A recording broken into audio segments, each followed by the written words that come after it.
514 énormes vagues. Lumian prit un moment pour réfléchir. Il ne pensait pas qu'il y avait un réel danger. L'inquiétude de Philippe était basée sur la réaction de Bonne Splitté Basile, qui faisait seulement allusion à un problème potentiel sur le navire. Même si Philippe savait quels passagers et membres d'équipage étaient suspects, il ne pouvait pas identifier la véritable source du problème. Il n'était même pas sûr d'avoir raison, et n'oserait pas en être certain. Par conséquent, son suspect n'est peut-être pas le véritable problème. En d'autres termes, il était plus probable que le vrai problème se trouvait juste à côté de lui, Lumian et son nouveau filleul, Ludwig. Cependant, Philippe n'en était pas conscient, et en les excluant, il se concentrerait par erreur sur d'autres suspects. À part Ludwig et moi, qu'il y ait d'autres problèmes sérieux ou non, Philippe a raison, pensa Lumian en laissant échapper un léger soupir. Avant que des problèmes majeurs ne surviennent, il est préférable de ne pas les enquêter ni de les provoquer. Nous ferons semblant de ne pas voir, entendre ou parler, et attendre qu'ils atteignent leur destination et quittent le Flying Bird. Bien sûr, cela dépend de la stabilité de la situation. Si des anomalies surviennent, nous devrons trouver un moyen de les résoudre immédiatement.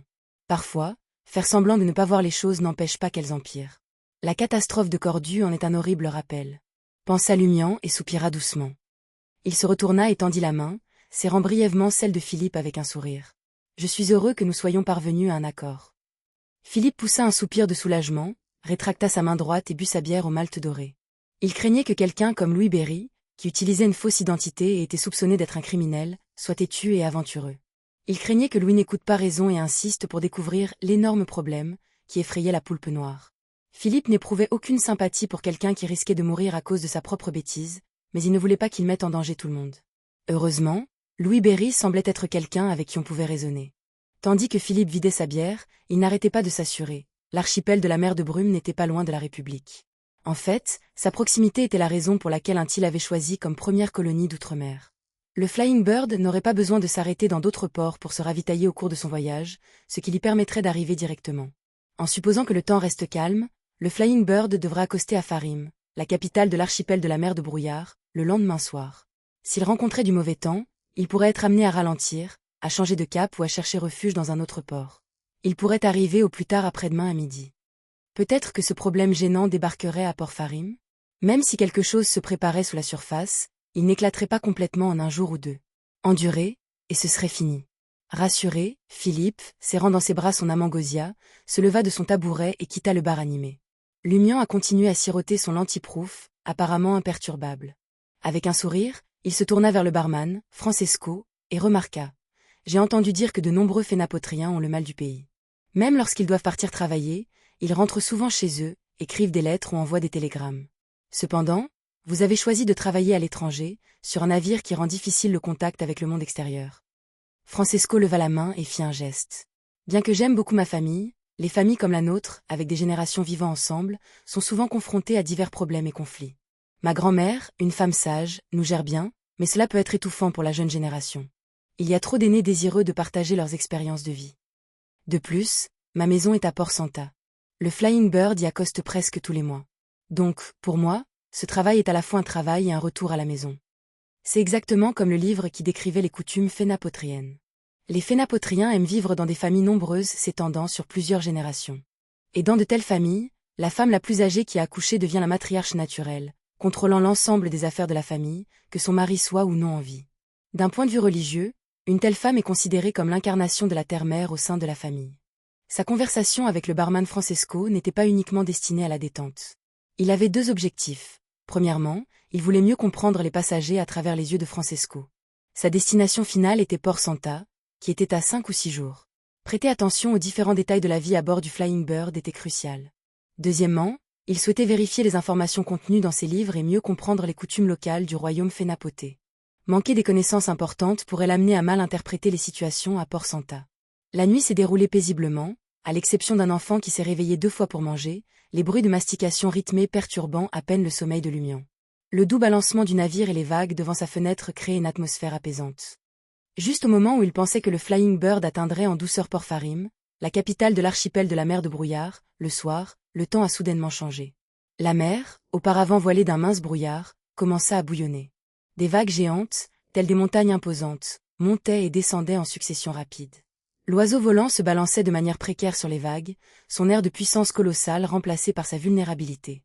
Maintenant, ce n'était qu'une simple feuille ballottée entre le ciel et la mer, un jouet entre les mains d'un géant. Minuscule et fragile, il semblait prêt à chavirer à tout moment. Curieusement, les vagues massives n'étaient pas accompagnées d'obscurité ou de pluie torrentielle. Au lieu de cela, le vent hurlant a dispersé le brouillard au-dessus, révélant un ciel azur clair. Un marin est descendu de la plateforme d'observation, et tendant son télescope vers Philippe, a crié « Patron, cette vague n'est pas bonne. Seule notre région a des vagues aussi grosses. Partout ailleurs c'est calme. Il ne pleut pas ici non plus. » Philippe, s'accrochant à Gausia qui tremblait pâle sous la force des éléments, fronça instinctivement les sourcils. Vagues anormales? Ce « problème majeur » les avait-il causées? À peine cette pensée lui traversa-t-elle l'esprit que l'oiseau volant fut projeté dans les airs par une vague monstrueuse, pour ensuite être projeté sur une autre. Des secousses et des tremblements terrifiants se sont répercutés dans l'air, provoquant des cris de peur chez de nombreux passagers. Ils ont senti le Flying Bird au bord du chavirage, un naufrage imminent. Dans la cabine de première classe numéro 5, Lugano regardait calmement par la fenêtre, agrippant le cadre alors que la table à manger glissait à travers la pièce sous la force de la tempête. Il savait que si le Flying Bird ne pouvait pas résister à la tempête, Lumian-Lee le téléporterait, sans aucun doute, lui et Ludwig, en sécurité à Port-Farim.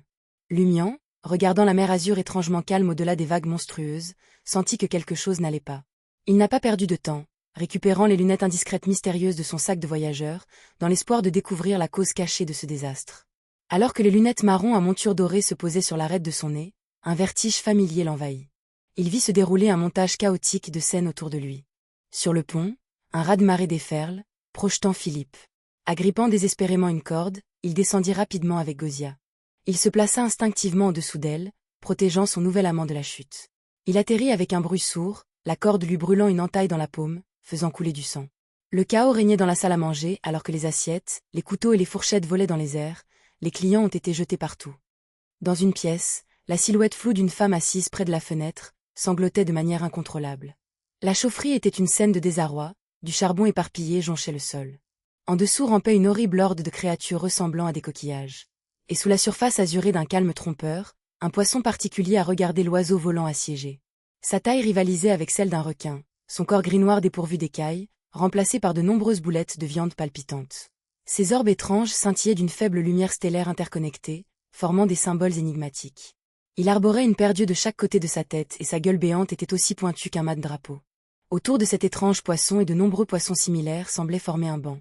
Avec un halètement aigu, Lumian arracha les lunettes indiscrètes mystérieuses et les remit dans son sac de voyageur, la poitrine haletante. Il soupçonnait que les poissons étranges étaient à l'origine des vagues violentes, même s'il n'était pas clair si le vent était une conséquence du bouleversement ou une cause distincte. Sachant que les étranges poissons étaient submergés, Lumian a abandonné l'idée d'utiliser une énorme boule de feu pour guider les canons du Flying Bird vers eux. Au lieu de cela, il a activé la marque noire sur son épaule droite et s'est téléporté vers la zone de mer voisine dont il venait d'être témoin.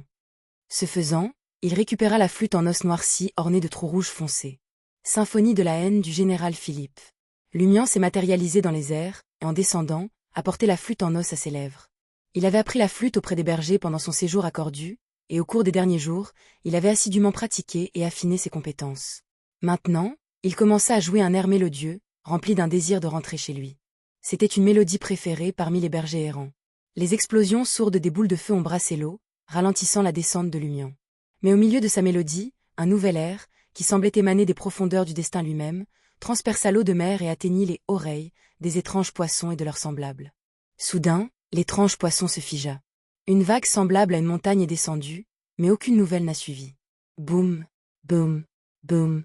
Les plus petits poissons entourant l'étrange poisson explosèrent de leur tête, se retournant contre les siens avec frénésie. D'autres sont simplement morts et ont flotté à la surface. La descente de Lumian s'est accélérée alors que ses pieds, ses jambes et son corps s'immergeaient dans la mer glacée. Il a continué à jouer la mélodie nostalgique des bergers, sentant l'eau de mer atteindre son cou et menacé d'engloutir sa bouche. L'instant suivant, du sang rouge foncé suintait des 4 yeux et de multiples bosses sur le poisson de la taille d'un requin. Les vagues terrifiantes se sont calmées rapidement. Avec seulement la moitié de la tête hors de l'eau, Lumian abaissa la flûte en os et sourit. Il activa à nouveau Spirit World Traversal. Tout. Alors qu'il se matérialisait dans la salle 5 de la cabine de première classe, de l'eau de mer salée jaillit de sa bouche. Dans son souci d'assurer l'efficacité de la musique, il avait arrêté de jouer trop tard, finissant par avaler une gorgée d'eau de mer. Et de plus, craignant que trop d'agitation ne perturbe la téléportation, il avait retenu sa respiration jusqu'à son retour avant de s'étouffer. Est-ce une forme de malchance? Lumian réfléchit. Lugano, surpris par l'état trempé de Lumian, a demandé « Est-ce résolu ?» On dirait, répondit Lumian avec un sourire. Ses chaussures et les jambes de son pantalon portaient des marques d'usure, d'eau de mer brûlée et dégoulinante. À ce moment-là, des acclamations ont éclaté à travers le Flying Bird alors que les passagers et l'équipage remarquaient le retrait des vagues. Louer le soleil. À la vapeur. Merci, mère de toutes choses.